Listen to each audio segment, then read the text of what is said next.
And gentlemen, boys and girls, children of all ages, this is another episode of Wrestling Chat with Friends. Get this, Megan is here. Megan is coming as we speak. Cam's here. He's already ready to rock. Megan is here as well, but she's going to be coming on very shortly. I'll do a quick round robin introduction to the gang while Megan's getting settled. Shout out to the homie Elliot, who's back. What is good? Always awesome to have you, man. Ali the man. Oh, we got it.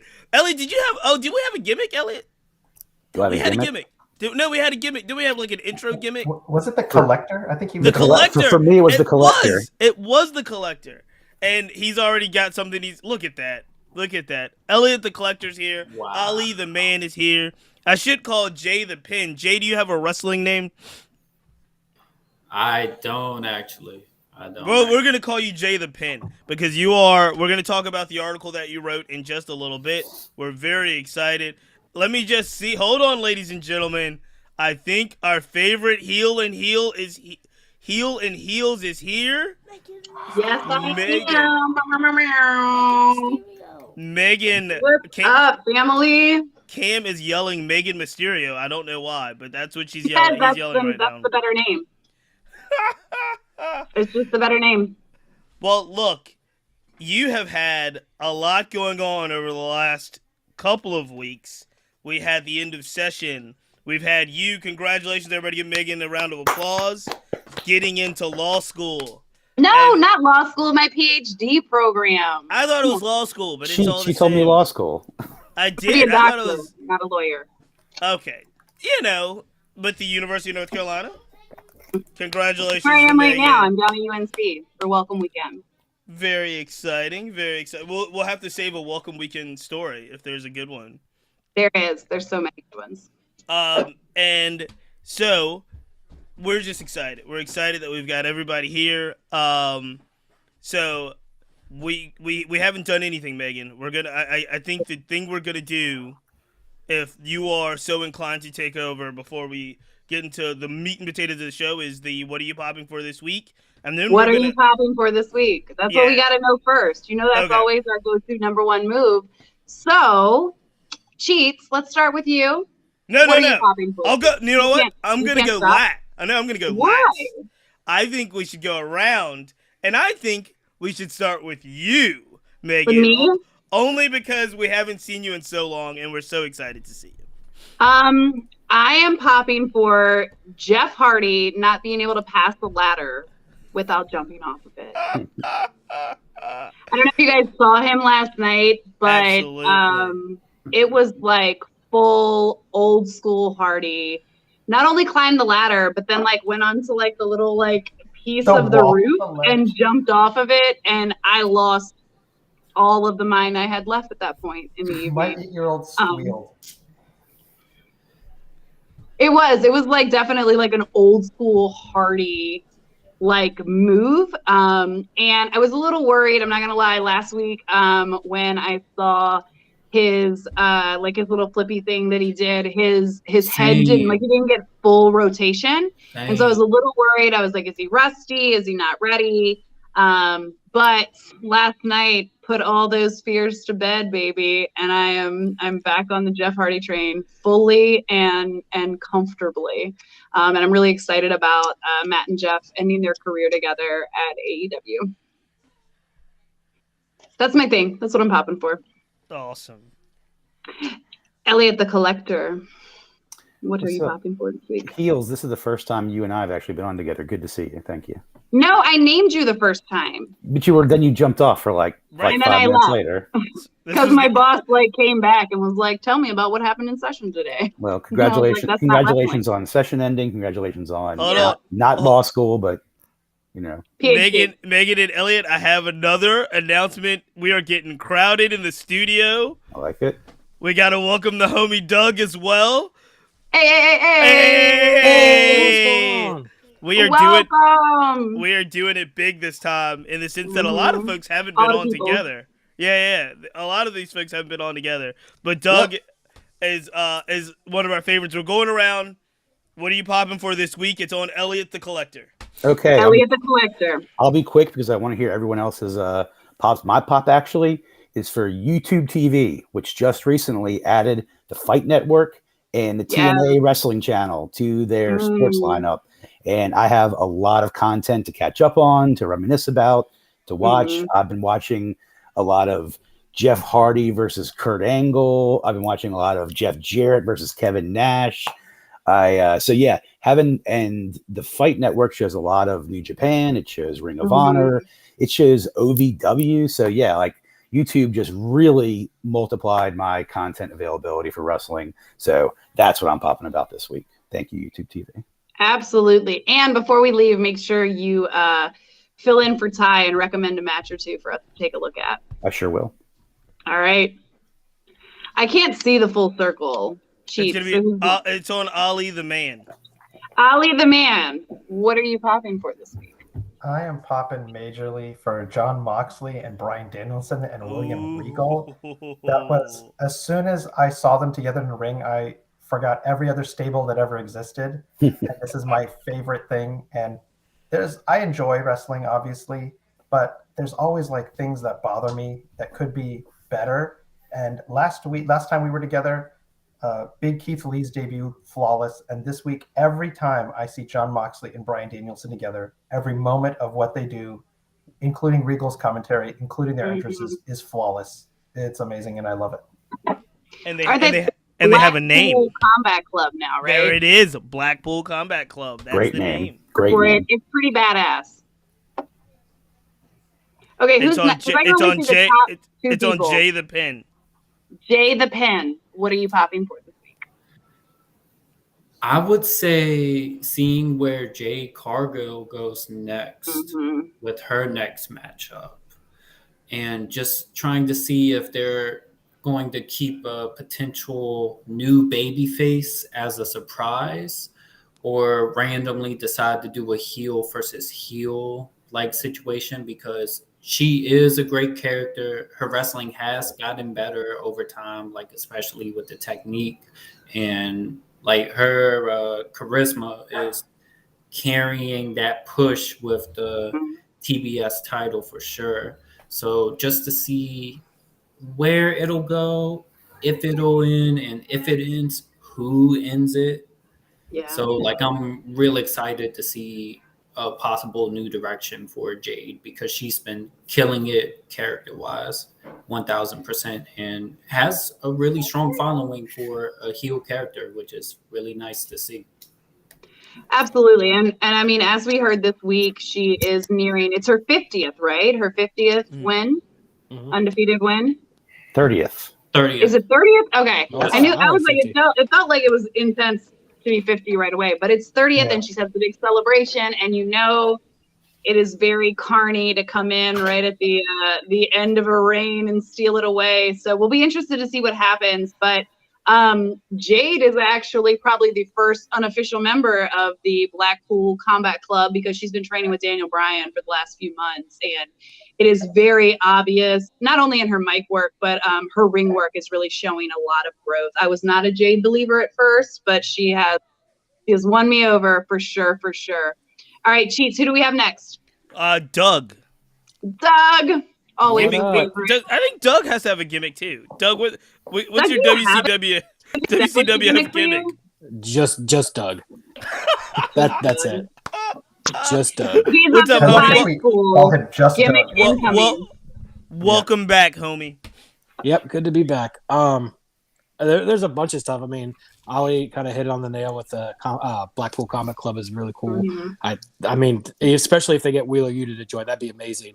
I also was really into Zack Sabre Jr. beating Will Ospreay. I thought that was cool. But I think the coolest thing going on right now is whatever they plan to do with FTR.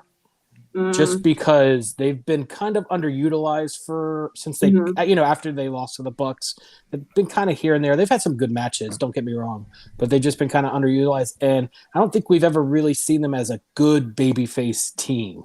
So it'll be nice to see if they're pushed at a high level, being babyface, what that entails. Because I mean, I don't know if any of you checked out either of their podcasts with Renee on the sessions. They're super likable guys. Super. See, they really are. And they're amazing in the ring.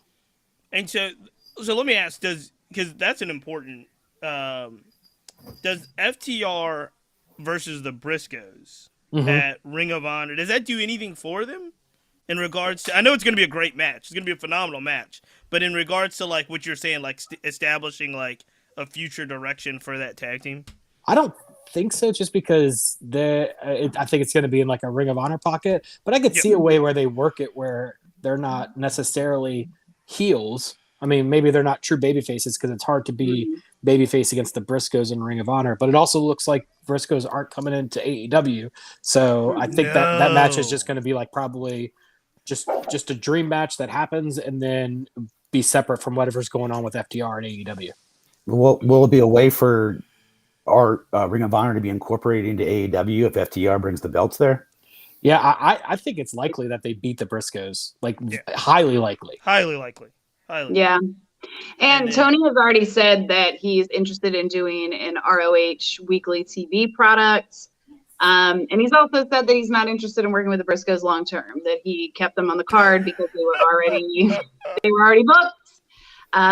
But we know Tony Khan is not one to take lightly to homophobic, racist, anything that's problematic. He'll either send you to rehab, like attitude rehab, or not bring you into the program. So he's been asked about that publicly and has said that the Briscoes are not coming to be a part of the AEW product, which I, for one, am not mad at.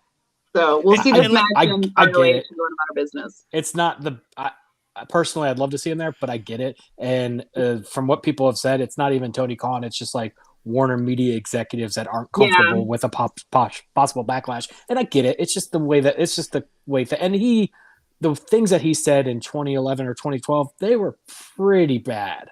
Right. So it's not like this is something that just gets swept under the rug. And let's be clear, Tony Khan doesn't have the bandwidth, leg room, wiggle room, runway. Tony Khan doesn't have that after the Big Swole stuff.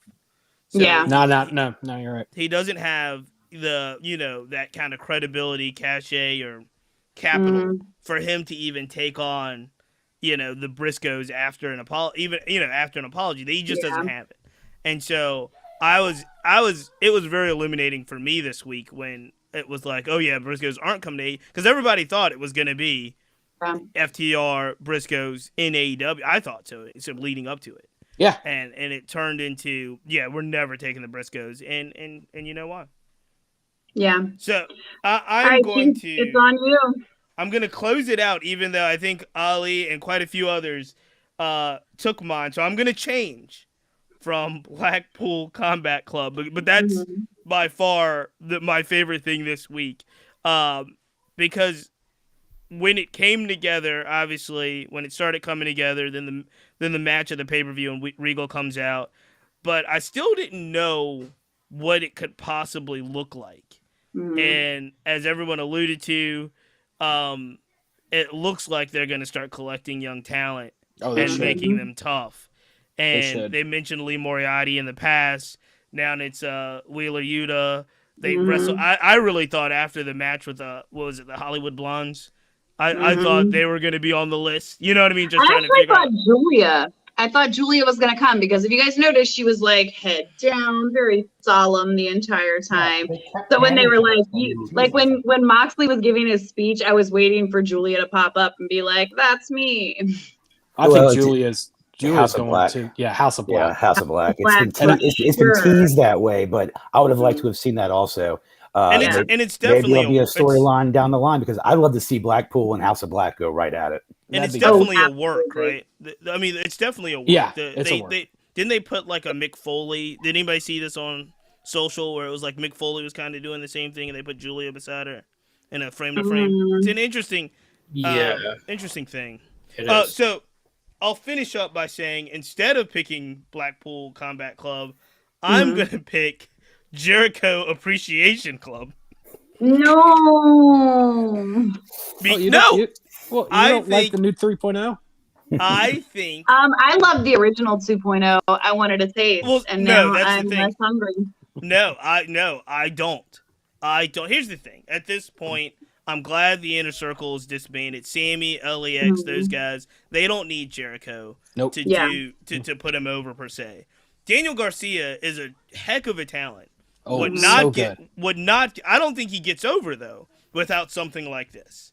It'd And take I him But he think- was longer. one of the ones that was invited by originally. Like, he was one of the ones that was mentioned in the Daniel Bryan speech. Nah, look, Daniel Garcia has a face that people want to punch. Like he does. He like He if, does. if he and Jericho and the new 2.0, I don't know what they're doing with Hager. I think Hager's completely lost. But I think I think 2.0 is actually pretty funny. I They're love them. hilarious. They're I thought the hilarious. tag team was really funny. They have a I lot of think- charisma. And I think if they run this angle with them being wrestling entertainers or sports entertainers and not pro wrestlers, I think it's going to be hilarious. And I think Jericho at the helm of something like that is really funny. You're going to hate him. Garcia and those guys are going to make you're going to want to punch him in the face. So I think it's really well done as a wrestling product that I think has a lot of legs. I think it's going to be really funny. Well, they did make it very clear that they are there to beat up pro wrestlers because they are sport entertainers. Hilarious. And if you I don't know if you guys noticed even yesterday, like they were using a lot of like classic WWE terms. They were like, "You're gonna get future endeavored," and like all this stuff. So I mean, it's definitely a play on WWE and everything that they are. But that actually leads me. She said in the show, but it's in my head, so we're just gonna go with it. That leads me to the first thing I want to talk about. Cody Rhodes is apparently signed to WWE and will be Saga facing Seth continues. Rollins at WrestleMania. Now, there's a million things to talk about in and of itself, but what I'd specifically like to speak to is something that I think we saw with Jericho and the Jericho Appreciation Society yesterday. Cody was probably the front runner on destroying WWE iconography. We cannot forget the throne and the golden shovel and the sledgehammer.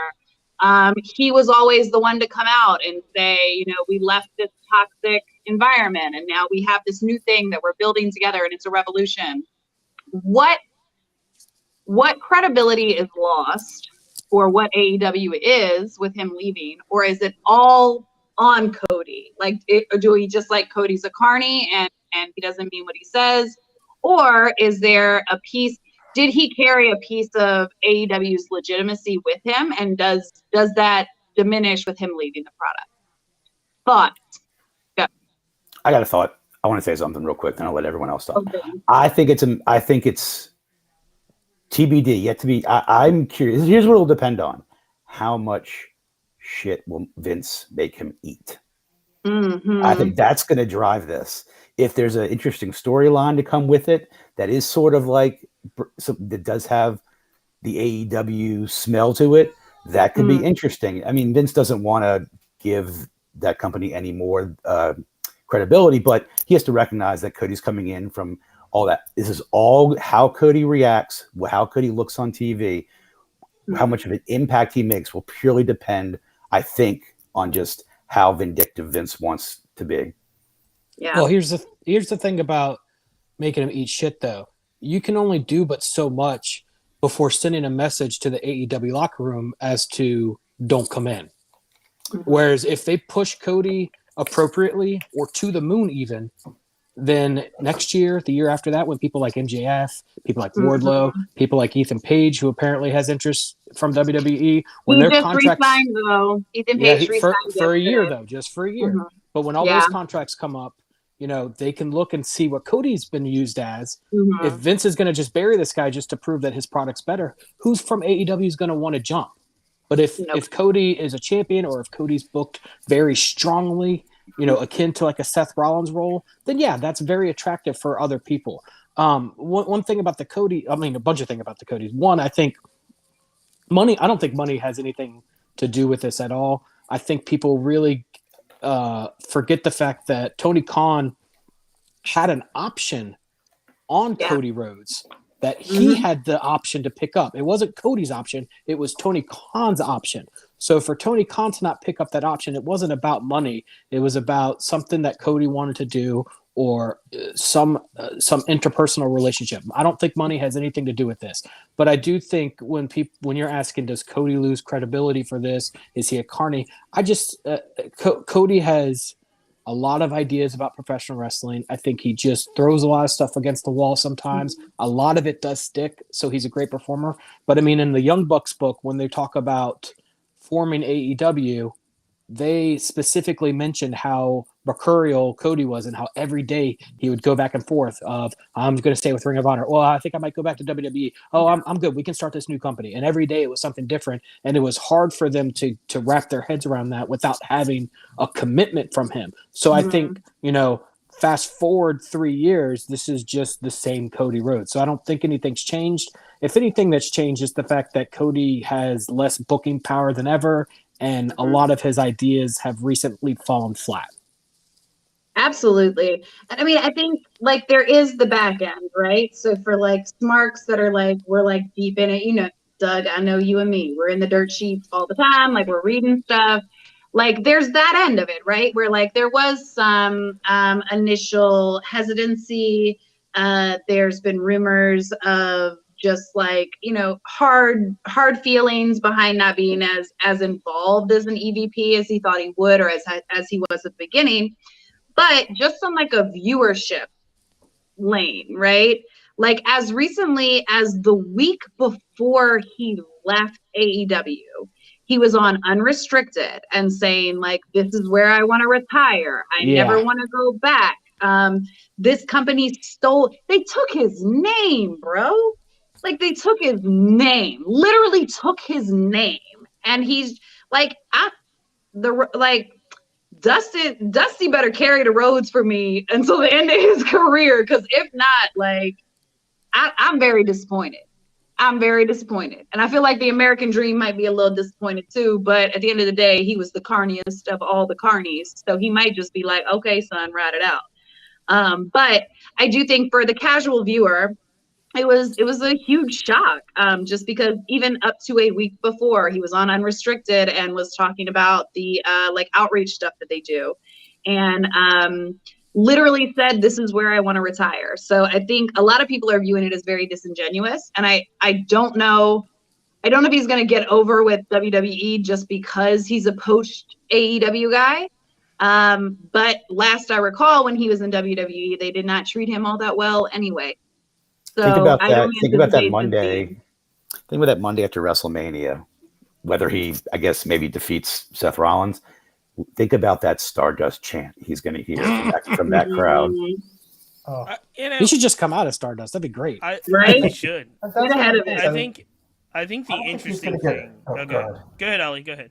I was going to say, I don't really think like Vince is going to make him eat crap, because one, Vince doesn't watch anything else. And I know lots of people in WWE have hung on every single thing Cody has said and done, but do we genuinely think Vince even knows half that stuff? Preach. That's one. Two, Preach. I don't think Vince considered any of that stuff a threat. I know that he likes to compete with AEW, but I genuinely don't think he thinks of it as competition. So I actually don't think they're going to crap on Cody, but I also don't think they're going to push him. I genuinely think he's just going to be another mid-carder slogging through it like all the other super talented people out there, like Sami Zayn and others. So that would be the worst thing. I disagree on that part. I think they'll push him initially. I don't know how long. The Cesaro treatment. Yeah, I don't know how long the push lasts. But I mean, here's the thing. 3 weeks. And the interesting thing about this is, I obviously watch pro wrestling through my own eyes and my own history, but I also watch it through my son, who's 7. Mm-hmm. And all of the things that we just mentioned are pretty much for marks, right? Like they really are for the folks that know what Cody said on Unrestricted, or know about like the iconography of like all the shots of the WWE. Cam 7, he doesn't know any of that stuff. When I say, oh yeah, Cody's going to show up at WrestleMania or like around that time, the first thing he thinks of is, oh, is he going to wrestle the New Day? Is he going to wrestle Alpha Academy? He's not even thinking about all, because he doesn't know about like the creational history of AEW and what Cody was. Cody's not one of his favorite AEW wrestlers, but if he goes over to this other side and gets to wrestle the friends that he doesn't see on the other channel, you know what I mean? I think the interesting thing for me about, I think I had a lot of what the feelings that Megan you expressed when I first heard the news.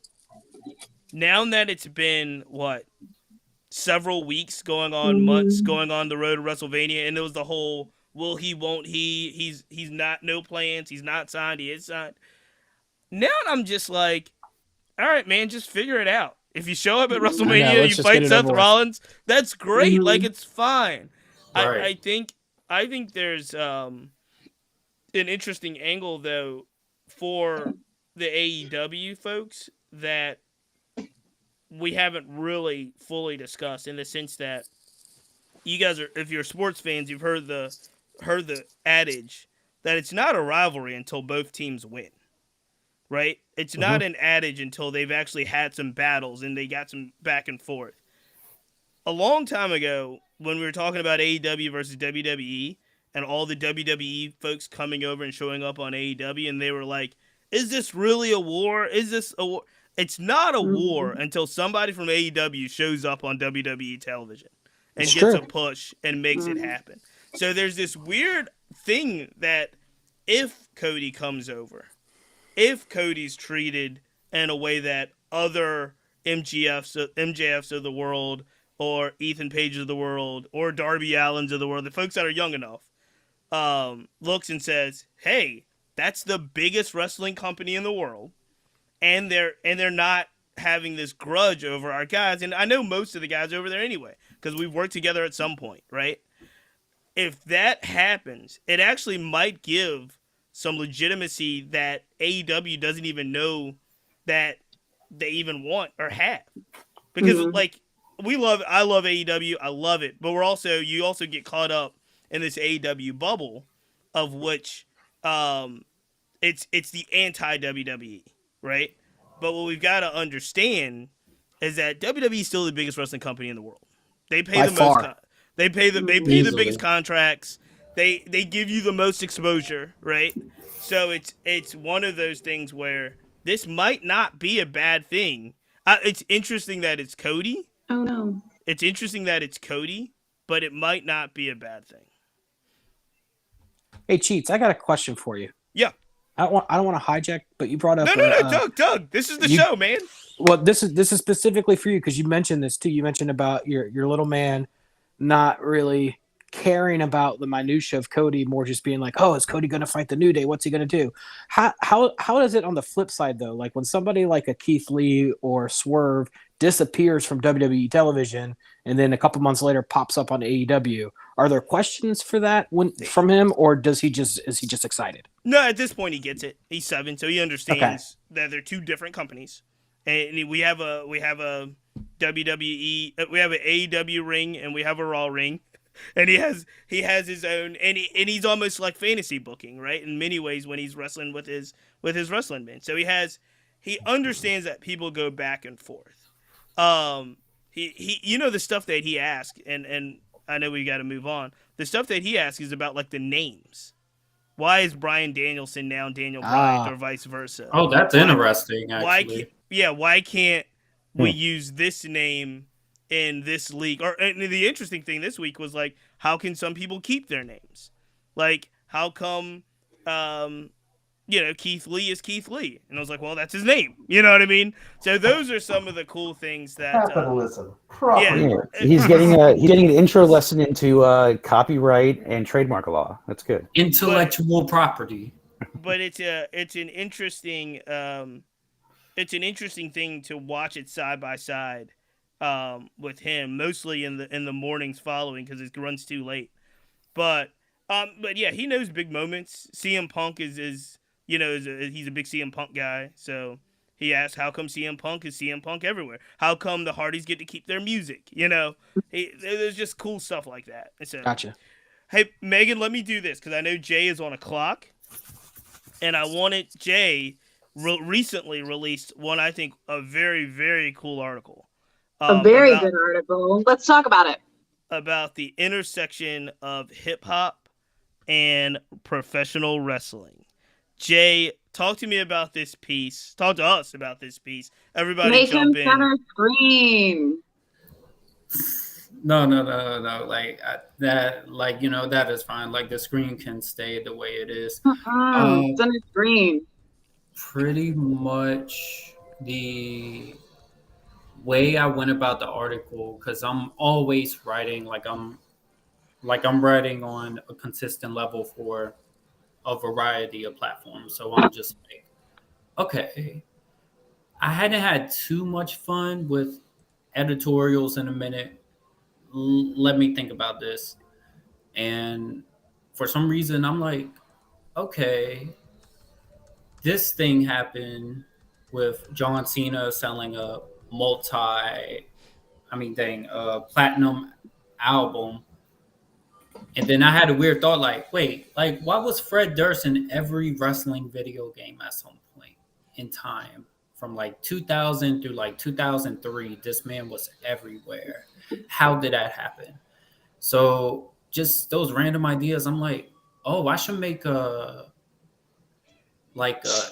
article about the times where the hip hop cultures and the pro wrestling cultures intersect, because they're all one and the same. So to paraphrase what I said in the introduction, you do have your heels, you do have your baby faces that can never do anything wrong for the fans. You also have your anti-heroes that are like stone cold to like Vince McMahon, like they don't trust any corporations. They want to go indie. They don't trust 360 deals. Yet you have a variety of characters, right? So you do have characters that hold a lot of mystique to them. So I talked about how MF Doom is similar to the Undertaker to me, right? Mm-hmm. Because in their primes, or better yet, for most of the duration of their careers, you knew very little of their personal life, right? Until after their gimmick is over, or in Doom's case, his untimely passing, that you start to learn a bit more about his personal life from archives, from close friends, from relatives. And like that just really made me want to go deeper towards the article. And I had very interesting points. Like some were recent, some were lesser known, but yeah, it was a very fun article to write. And I'll have, like, I'm open to any questions at the moment. I'm sorry, I'm a bit scatterbrained. I've been and this morning. And we don't want to spoil the article. So we want people to read the article. But I will ask questions. Can I ask questions? Megan, go ahead. Who do you think is the ultimate hip hop babyface? The ultimate hip hop babyface. I would honestly say Snoop. Like I would honestly say Snoop. Yeah. No. I would say that Jay. man is everywhere. I'm going a whole different direction with that one. Where are you going, Pete? I would go Will Smith. Oh, okay, like that's the proper Will baby Smith is a face. good. Right. I would go into the character, like, you know what I'm saying, into the character rapper baby face. I had someone in between. I had LL Cool J. Okay, I can see that. I still go Will higher than that. As a baby face. Nas. Yeah. Who'd you say, Ali? Nas. When I think man. No, I disagree. Too much drama to be the baby face. I strongly disagree. I would say Nas. Will, I was thinking Snoop, Kendrick. LL, I can see. Who? Somebody said Kendrick? I said Kendrick just because As a everybody loves him, and he has very little controversy. I mean, we say Snoop's a good pick, but I mean, let's not forget Snoop was on trial for murdering a dude. Sure, yeah, Snoop's so I mean, but like Kendrick's got like. I mean, compared to all these other people, maybe not Will Smith, but compared to all these other people, Kendrick's squeaky clean, and he's got respect from everybody. It's hard to hate Kendrick. Hey, I'm with you, but here's my logic. the babyface has to also want. He not only does he have to be squeaky clean, he has to want everyone to love him. That's true. And that's why I go with like a Will Smith type person, because Will Smith wanted people to love you. Like, he gave the image, because that's not really Will Smith either, right? Will Smith's from South Philly. Right. But it was I want people to learn me. Let me put this on. The interesting thing about Kendrick is Kendrick's just Kendrick. But if somebody was like, I don't mess with Kendrick would be like, all right, and just move on. Well, I think Will Smith would have tried to convince you, right? In like 1988 to be like, oh no, you should love me. Here's why. Well, here's a better one then for Jay. What rapper has the most akin to X-Pac level of just go away heat, where we just don't want this guy around? Ooh, that's a good question. So like the guy that, so like someone like X-Pac to where it's like we just don't want him around. Yeah. Damn, that's interesting. I mean, Macklemore maybe. I mean, he's not even doing. Luda. Luda. 6 9 Luda. So Like, not Luda. Not Luda at all. And Hell no. Okay. And I would the say Chipmunk songs he did. Don't I would forget say that. not I would say not Macklemore either. But go ahead. Yeah, Keep going. yeah. So like I would kind of say like 6ix9ine because he fell off, but then Travis also. Oh, yeah, but that's, Travis. No, I think but Jay like his nailed fan base 6ix9ine. is strong, but yeah, like I would go with 6ix9ine. 6ix9ine. That's a great answer. Yep. That's a great answer. Agreed. Mhm. So now, like, I think an easier question, because I like thought about this, because wrestling is like two sides to a coin. Like, you have the baby face and you have the heels. Like, who would be the greatest hip hop heel? In my Kanye mind, West. Kanye West. Yeah. my mind went with Not 50. close. Ooh, 50 though. And he even had a I heel like 50. stable. You're right, Jay. He I had a don't know. whole stable. Kanye's been pissing people off on both sides for 20 years. Yeah. But yeah, I And like okay, 50. in 'Cause he wrestler does cool terms, stuff, I'm too. in Like, in wrestler terms, I'm gonna go 50 Cent. I'm with you guys on 50 Cent on because he again, it's the same logic that I would say with Will Smith. Will Smith wanted to be the good guy. 50 Cent wanted to be the heel. Like he wanted wanted to to have be the the heel bad guy. save. He went out of his way. The thing about Kanye West is that's just who he is. That's And true. it's just like now it's like gotten completely out of control. But it wasn't like kayfabe, right? Like 50 Cent. There's enough that we know now about 50 Cent that we know that it was complete kayfabe outside of the actual not his life story, but his trolling was kayfabe. Yeah. So I was think Kanye has worked himself into a shoot. Yeah, I think you're probably right. Kanye's going to work himself into getting Okay. arrested. So it's like So, Kanye, like Jay- a very mild New Jack. Jay, I'm in love with this Where you topic. can't tell what's between. Oh, I got one too, Megan. All right, we Okay, got one. We got one more. We do have to move on. We got one Okay, more. okay. Then Jay, tell us who is the CM Punk of hip hop? Dang. is that DMX? The CM Punk of hip hop. Mm-hmm. Oddly enough, I just have two answers. Okay. One, I would go with Richmond's own Fly Anakin because of how pick. unfiltered Very he interesting. is and coming Shout out from Anakin.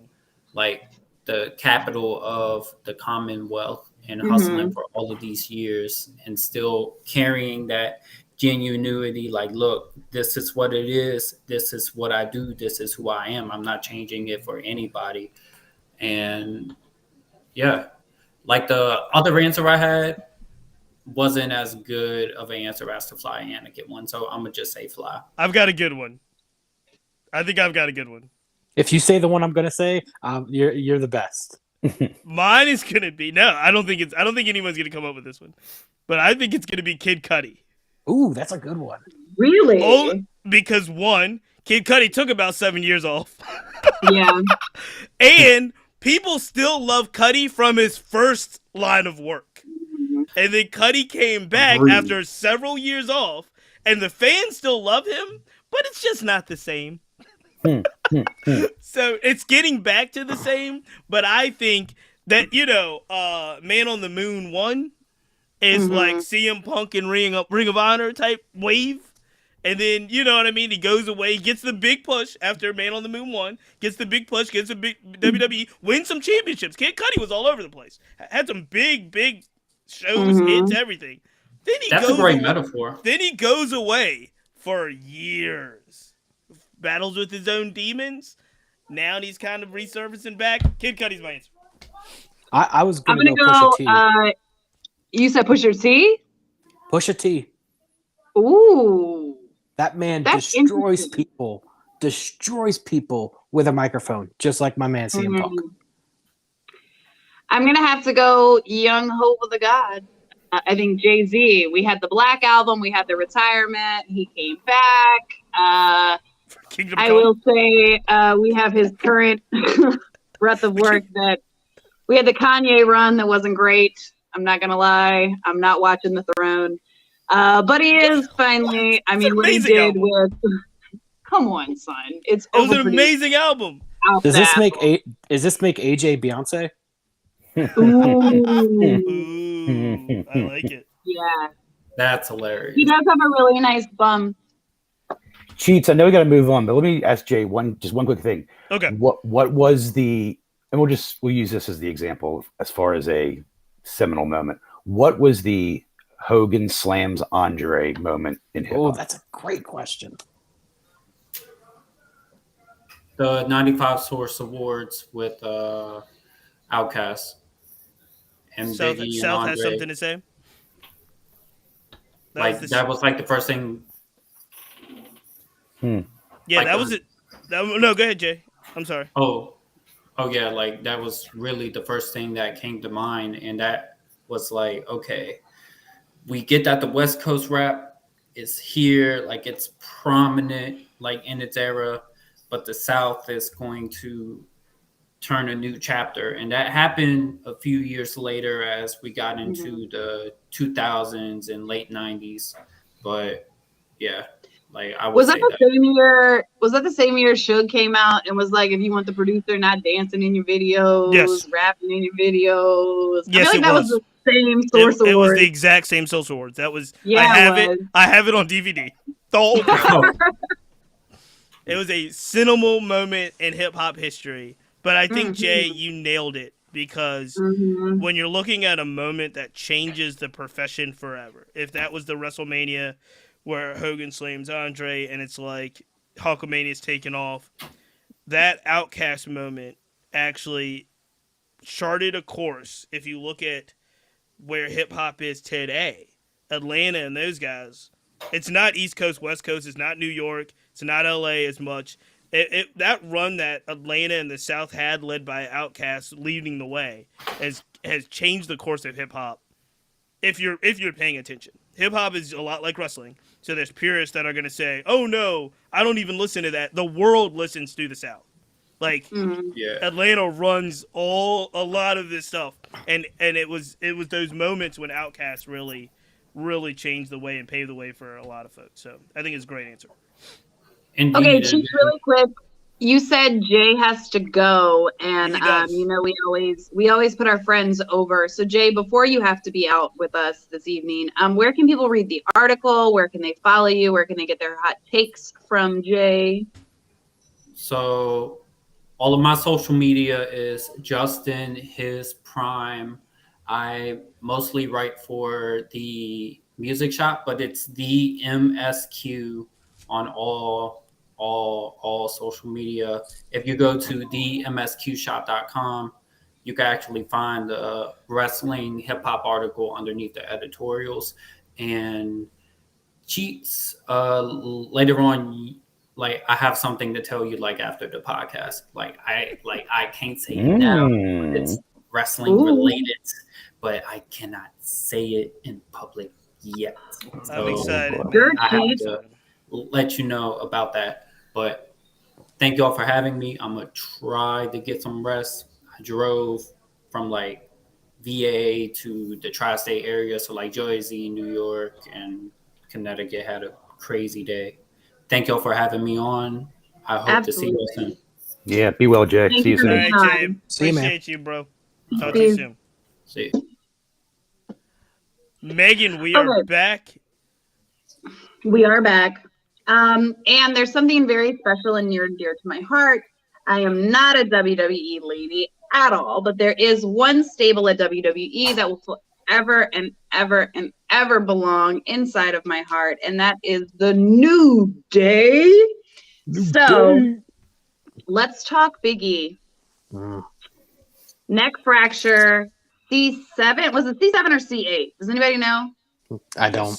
I think it's Okay, C1 so I know and there was the one lower down. Yeah, And C1 then there and was the C6. C1. Yes, So C- the C1 fracture is what they actually call the internal decapitation fracture. And we came a lot closer than I think anybody's really willing to, anybody other than Big E is willing to get comfortable with yet to losing him. Oh yeah. So a lot of people, when they get that fracture, it's almost immediate paralysis. It's a lot of times death. And unfortunately, with the news that is where the fracture was, I think it's probably pretty unlikely. As much as I hate to say it, I think it's unlikely we're going to see Big E back in the ring again. So I would like all of us to talk about our favorite Big E moment. I'll go first. There's so many. Yeah, go ahead. There's No. so many. I do want to clarify one thing though, because Yes. this is all coming from Big E, so we Mhm. don't know 100% if it's just Big E being optimistic because he's a very Yeah. optimistic guy. He's a very positive guy. But it's a C1 and a C6, and they're telling everyone, not just Big E, but Kofi, all of his friends, Xavier, all of them are saying they escaped what could have, what was all the worst case scenarios. He escaped them all, and they're saying, like 4 to 6 months, 4 to 6, something along the lines of he will return. He will return to the ring. The question is, do I want him to return after something like this? Very scary. But they are, everyone right now in his camp, including himself, is saying the prognosis is for a full recovery without surgery. So I'll leave it at that. But go ahead. That's where I'm a little scared, right? Because like a bunch of people, once they released where the fractures were, like people were doing, wrestling fans, like they were doing deep dives and talking about it. So I'm actually more concerned because they're not doing a surgical repair. So the type of fracture that he has, like he's one bad bump away from dying in the ring. Like that's just the reality. I'm with you. So while he may get to a point where he can be cleared, where he may get to a point where they say it's safe to return, based on the type of fracture that he has, and that's the really high up, that's the one that's like super high up in your neck. Like if he aggravates that fracture, if that fracture goes into a full break, I love the optimism. I mean, it's the New Day, right? They're kings of positivity. So I love it. I'm here for it.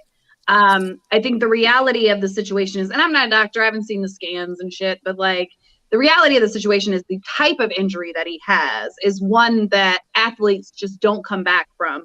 Not because they don't get to a point where they could or they potentially are able to, but because it's so dangerously close that like one more bad bump, one more bad even jostle at that point,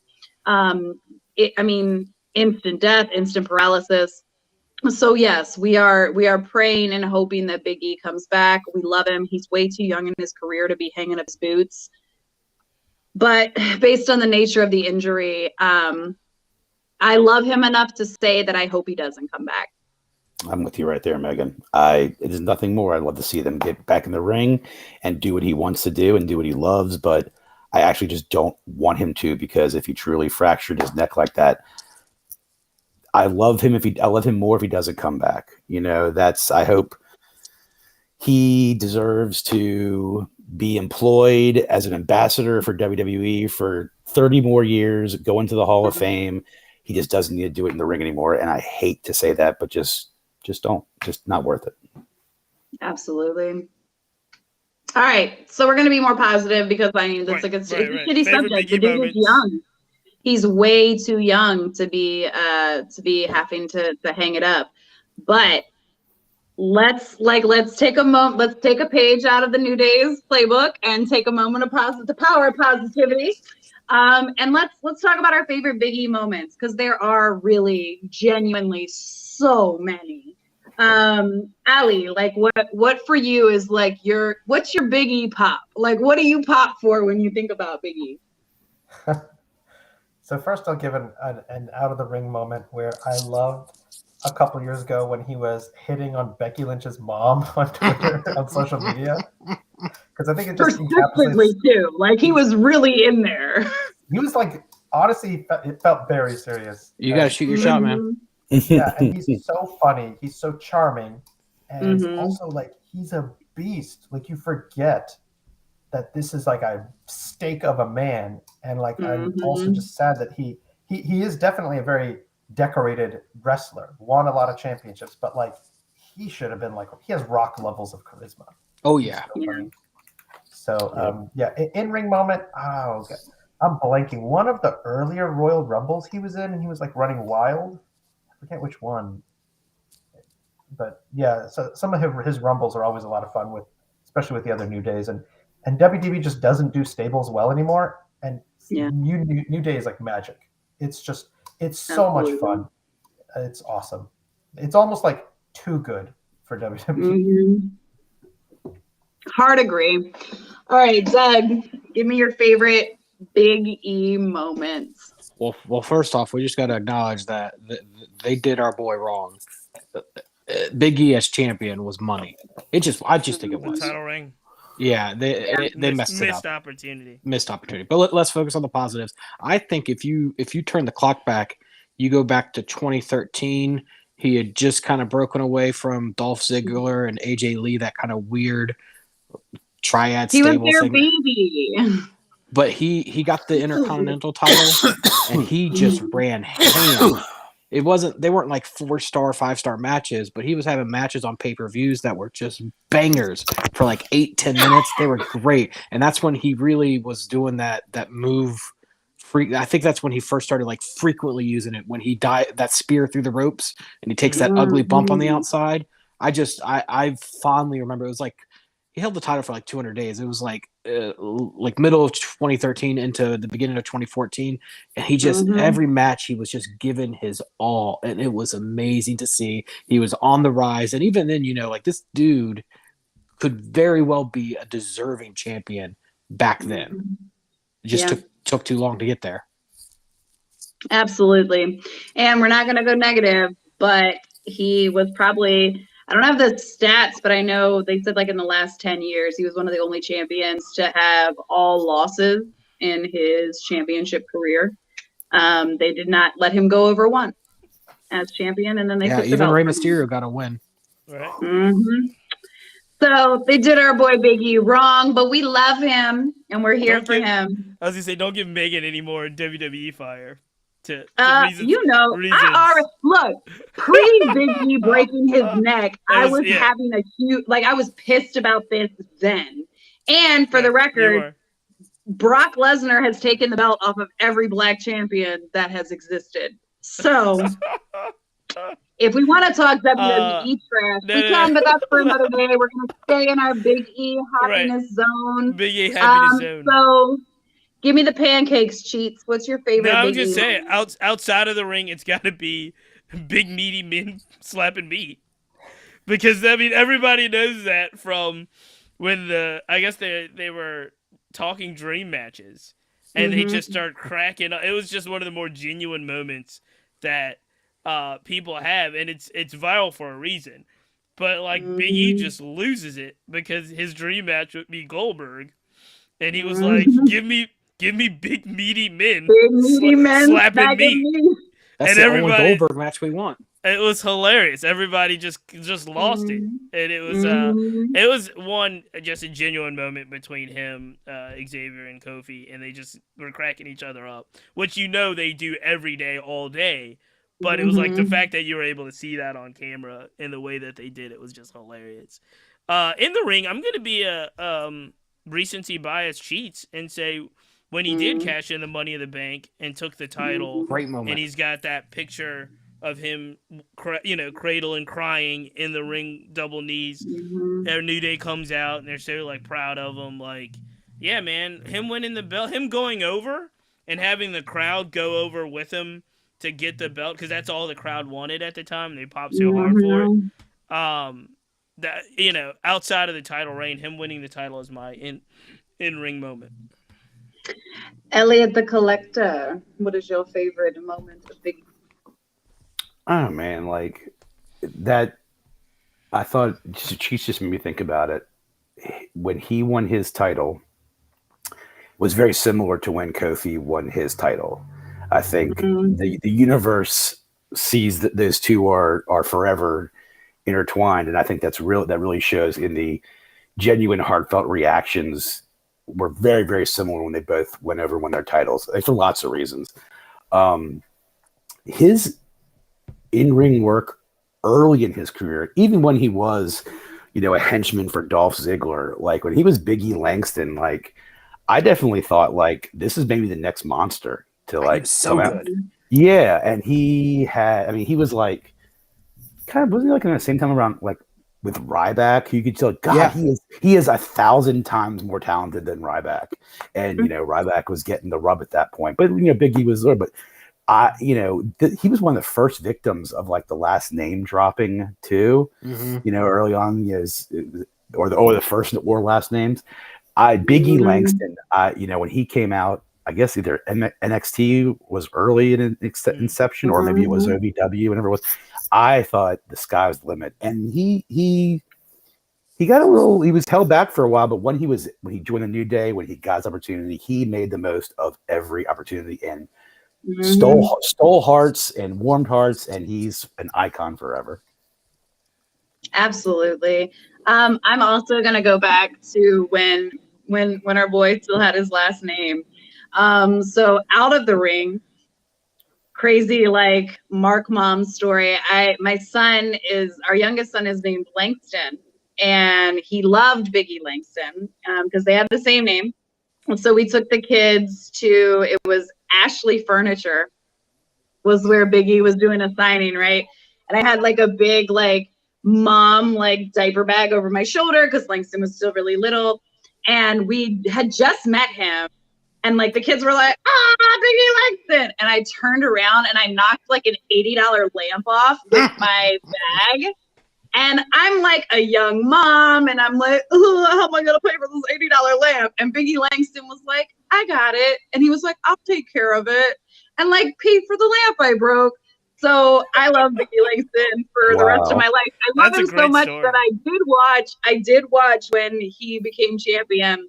And that's kind of tied for my favorite. My real favorite Biggie Langston moment on his way to the ring. Remember how he used to get hyped and he would do that thing with his arms across his chest, somebody in the and face. He punched AJ in the chest. He like punched her in the tit while they were coming down. AJ Lee like punched her in the tit. And you can he breaks immediately, and he's just like, "Oh my God, I hurt you. Are you okay?" But I think it was like very early on in his career that I was like, not only is this guy a monster, he looks great. He looks great in the ring, but you could just tell like this is before he did a lot of like media and up, down, down wasn't even a thing yet. Xavier Woods wasn't even with the company yet. Nope. But like you could just in that light break of him, you see his face completely freak out, and he turns around to make sure she's okay. And it really set the tone for me with Biggie Langston that like this was a guy that not only like could get it done in the ring, but he had a really good heart, and just love him forever and ever and always. And we wish you nothing but the best, Biggie Langston. Come back to us soon as a manager, and protect your neck. Wu-Tang Clan. You best protect your neck. Has anyone seen? There's this. I wish I had his name right off. But there's a guy on TikTok. Everybody calls him Aki, and he makes sandwiches. Have you seen this? He makes sandwiches the Aki way. And so this is a classic. He's in Brooklyn. Somebody will say like, I don't know, give me chopped cheese, blah blah blah, the Aki way. and he makes these like amazing sandwiches in this bodega in Brooklyn. And it's I've seen the guy. Yeah. okay, yeah, you've seen, and he's a great personality, great character, but it's actually kind of taken on this life on social. Lo and behold, we were watching Aki sandwiches being made, me and my son, and out of nowhere, Big E shows up, and this is just like an example of who he is. And so the guy's like, yes, WWE champion Big E, he has the belt. He's like, what do you want? And he's like, I want to chop cheese the Aki way with bootios. And they just like make this sandwich. But it's just like this great example of like a lot of folks at this point in time doesn't know social media or not, like doesn't know the bodega sandwich maker in Brooklyn. And somebody probably just told him like, this is really cool. Go get this done, you know? And he's just like, did it, loved it. It's hilarious. And it's just another great Big E, like, it's just his personality, man. I just have to believe that Biggie is just super down, and he was like, "Oh, there's a cool sandwich place. I'm gonna go get me a sandwich." Like it wasn't even work. Like he didn't even care that they were gonna show him on TV. He just wanted a sandwich. The guy's Raw Money 1 on TikTok. It's awesome. It's awesome stuff. Hey, so keeping the timeline, we're at the end of the show. Jeez. Yes, and we didn't even get to talk about Tony Storm and OnlyFans. Well, because I wanted to talk about Tony Storm and OnlyFans. I wouldn't know what that's about. Nobody God heard bless you for not knowing. I was gonna say, God bless you. Did anybody hear about these numbers? Did no one heard about? I heard she did 20,000 like in the first hour. Oh my god! And you know who's coming next, Megan? You know it's already announced. Nia Jax. It's going to OnlyFans. Jax. And they've got like a countdown. So I don't know what this is all about. Who's she going to injure? Like, hold on though, because I'm like, okay, here's the thing. I am not too proud. I'm not too uncomfortable in my like heterosexuality to say that women are good looking. There's tons of good looking women wrestlers. They're gorgeous. Absolutely. I love them. Nia Jax though? That's the announcement. Model, right? Wasn't she a model? She was a model. She was. Yeah, I can't look at Nia Jax without thinking she's like brutally hurt people in the ring over and over and over again. And doesn't care. Maybe that'll be her gimmick. Like maybe it's a fetish for people that like people that hurt people. There's a whole market for that. So the only question I have on this, honestly, and this is really for Toni Storm, the Nia Jax thing. I think she's ran her course in professional wrestling for the most part. But does something like this elevate Toni Storm publicly in the eyes of wrestling entertainment? You're shaking your head no, but Eva Marie. I don't think so either. Here's the thing: Eva Marie came back. How does this happen? Like, I don't know. I remember China had a sex tape, and didn't nobody want to talk about her or say her name publicly for 20 years. I think it's different time. I'm kind of hypocritical about it. Yeah. I'm with Megan though. I don't think it means anything. Good for you. Good for her. Get your money. Get that bag. Hell yeah. But I don't think wrestling fans can. She'll come back. She'll leave again. She'll go to AEW. She'll leave there. She'll do more. She'll come back. Yeah, she's hopefully. But who's the other woman wrestler who keeps retiring? Oh, what's her name? It's not Kylie Ray. I don't know. Whatever. All right, Megan, wrap us up. Well, I was gonna do heel of the week, but you're my heel of the week for mentioning OnlyFans. So well deserved. I deserve it too. I deserve it. Okay, but you know how we always ended here at Wrestling Chat with Friends. We got to do our non-wrestling heel of the week. So, Ali, who is your non-wrestling heel of the week? Oh, give us a good one. Who you hating on? My non-wrestling heel of the week are all the oil corporations that are nakedly profiting in the current crisis and pressuring all the regular people. They're the ultimate heels. Hard agree. Good one. Hard agree. Because the price of a barrel of oil has not gone up to justify the price that we're paying at the pump. So... What else do we got? Is it on me? Because I'm ready to go. Is it on me? No. I mean, look. No, let's go to. I'm going with who I can see, even though like I can only see the top row of people. Go. So no, I understand. Who's your non-wrestling heel of the week? I'll go with an easy one and then a more recent one. But like you can't not mention Ted Cruz checking in his Twitter mentions. Thank you. After being a dick to the first. Yeah. Thank you. Let's just get it over. Because that's where I was going. Another one though that I want to bring up. Fucking Jimmy Butler. Calm it down. Ooh. Calm it down. Trying to fight Udonis Haslem, and then the coach trying to fight the coach. And Eric Spoelstra. Like, come on, Jimmy. You've been in Miami for years now. You've shed that mantle, and now you're going to take it back up. No, you're better than that. You guys are slipping. You're sliding in the standings. You're probably going to end up being the 4th or 5th seed. That's cool, man. Take the L. Don't freak out on your team. They got you there. Hot takes. Elliot, who is your non-wrestling heel of the week? Oh, mine's going to be a little bit of a downer, so I'm going to just do mine. Then I want Cheats to move on. The heel of the week this week, unfortunately, is cancer. Cancer. My wife and I have a friend who just got moved to hospice. So just cancer all the way. That's always the heel. Always you know what? Heel. You can say it, Elliot. Fuck cancer. Yeah, fuck cancer. Fuck cancer up Do and it. down. Say the whole word. Yeah. Fuck. It earned it. Fuck cancer. Dana, we love you. Be at peace. Fuck cancer. Yes. Ashe and amen. And best of wishes to your friend as they transition to hospice. All right, Cheats, who you got? Yeah, now I'm going to follow up. I'm going to follow up with exactly what Doug said. And I'm going to also do a sports-related one as well. But it's got to be Ted Cruz, Lindsey Graham, Tom Cotton. And it's not because you have... Look, if you have policy debates with a judge, that's fine.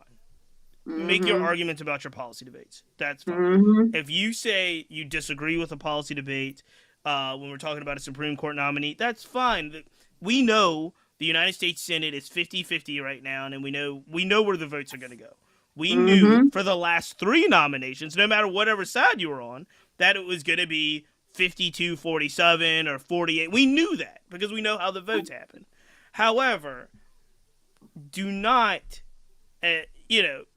make this something that it's not, and don't make and with the understanding that all of the senators have what you're supposed to be judging is, constitutional understanding, temperament, all of these things, and they just put on, I think, the 3 of them in particular put on a display that was unfitting of the Senate.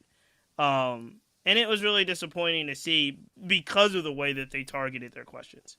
Had it been something that I think was more of substance that you genuinely disagree on, that's fine. But the grandstanding just so you could have something for your campaign ads was really upsetting. It was ridiculous.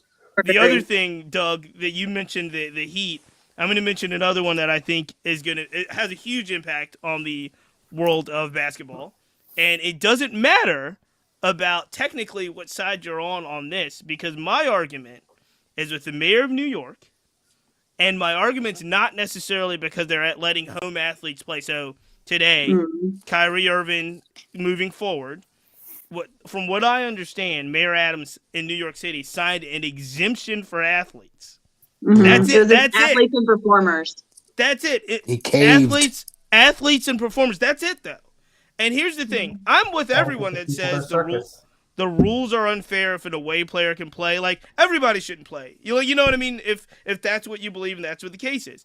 The problem now is that the way that they went about doing this is that you have, like, say, the garbage man that still has to apply to the rule who needs to go to work, right? And now you have Kyrie Irving who's willfully sat out of work because he doesn't want to get vaccinated. To each his own.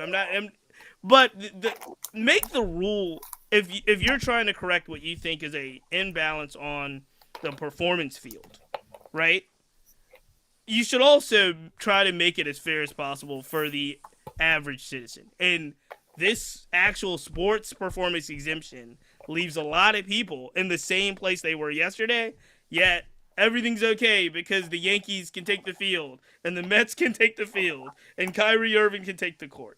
And I think that's an issue. All you have to say is that it's a new age art performance on the perils of consumerism, and then you can collect the trash.